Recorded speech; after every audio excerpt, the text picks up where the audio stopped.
Hey, it's Matt with Best Damn Cable Co. So you want to build your own patch cables, but you're not sure where to start. Don't worry, we've got you. So, you may have purchased a kit from us, you may not have. No worries, this is still going to take care of you either way. If you did grab a kit from us, it's real simple. You got plugs, you got some cable of your desired length, you got some stickers and some other goodies in there, right? We're only gonna need 3 tools, the most important of which is a soldering iron. If you just got like a basic one from the store, that's totally fine, and if you never used one before, we'll teach you how to use it, right? All that matters is that it can get hot. You're also gonna need a screwdriver, and then a pair of wire strippers, wire cutters, or what we prefer to use is just like a really sharp craft knife. You're gonna want a sturdy option to hold your plugs while you're working. So we recommend like a benchtop, tabletop vise. You can also use helping hands if you've ever seen one of these, or the life hack, just use like an old guitar pedal and just kind of stick that right in there. And there's a perfect little work surface for you. So out of your kit, take your plug and place it tip down in your work surface with the faceplate screws pointing up, right? We're gonna have to take these off in order to get into the good stuff. Be real careful, these screws are real small. Once you unscrew that, what you'll notice is a small piece of paper, and underneath it, we have 2 contacts here, right? The one on our right is our tip, or that's our hot signal. The one on our left is our ground, or our sleeve, right? So make sure you keep those separated. What we're gonna do is we're gonna actually tin our contacts. And what that means is we're gonna take just a little bit of solder here. We're gonna melt it directly onto the contact here, just so that it's ready when the cable gets set.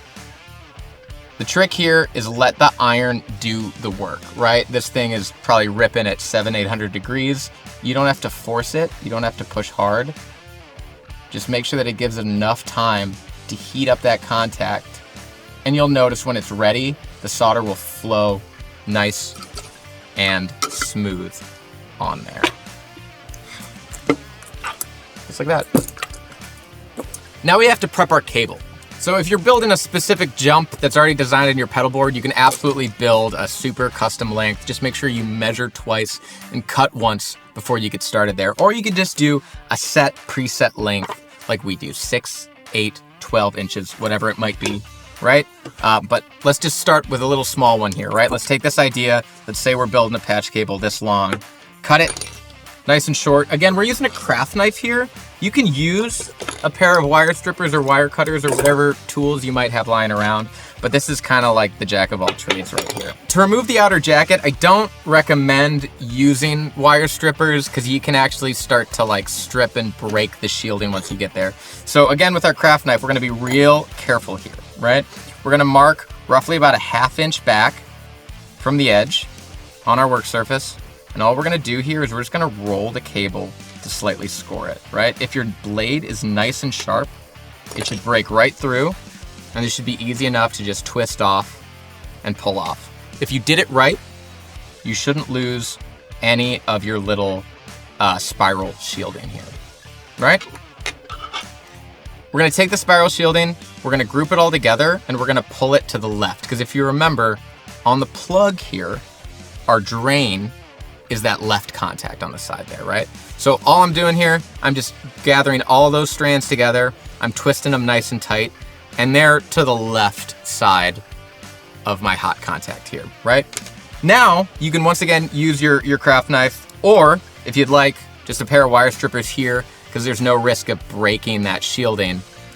Just break off just a little section there, and now we have both of our pieces of copper.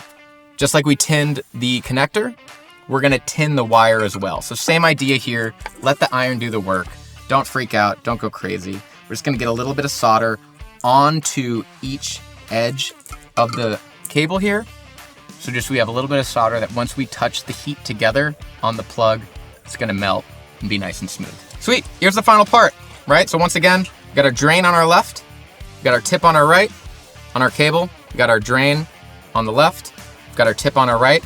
If you lay that in, it should line up just perfectly.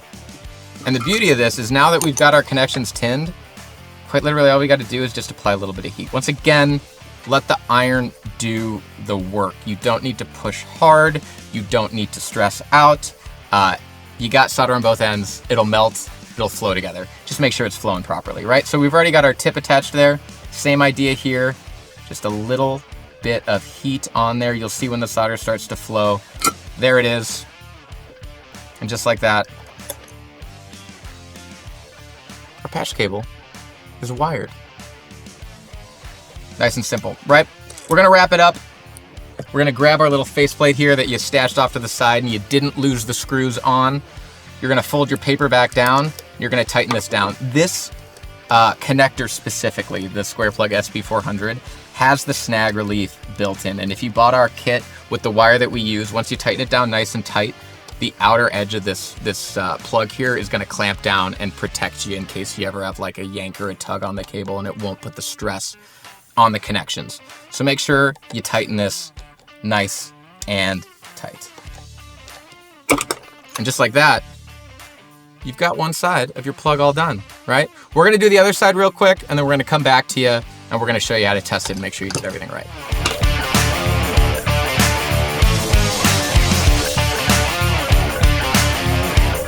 Sweet, we're back. All right, so you should have gotten both ends now. If you did it right, it'll look real good. Everything's tightened down, no issues. Now, you can absolutely test this with a cable tester. I highly recommend it. This one's really, really cheap. It's made by Behringer. Buy it on your favorite online retailer. If you don't have one of these, you should, just because there's a million applications of why you, a musician, should have a patch cable or any kind of cable tester, right? But it's real simple. Plug one end into the in, one end into the out. On this one specifically, it's gonna line up your pin out, right?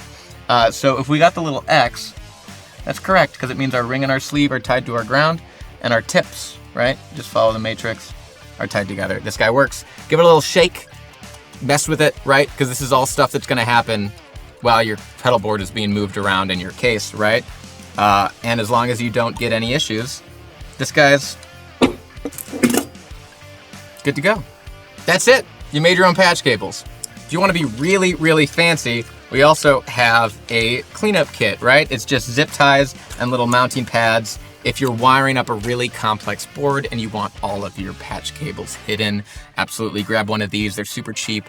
You just throw the mounting pads on the back, run all your cables through it. But it's still great, even if you just have like stock patch cables, right? You can just sort of clean everything up, make sure nothing's in anything else's way. And that's just a little add-on in the store.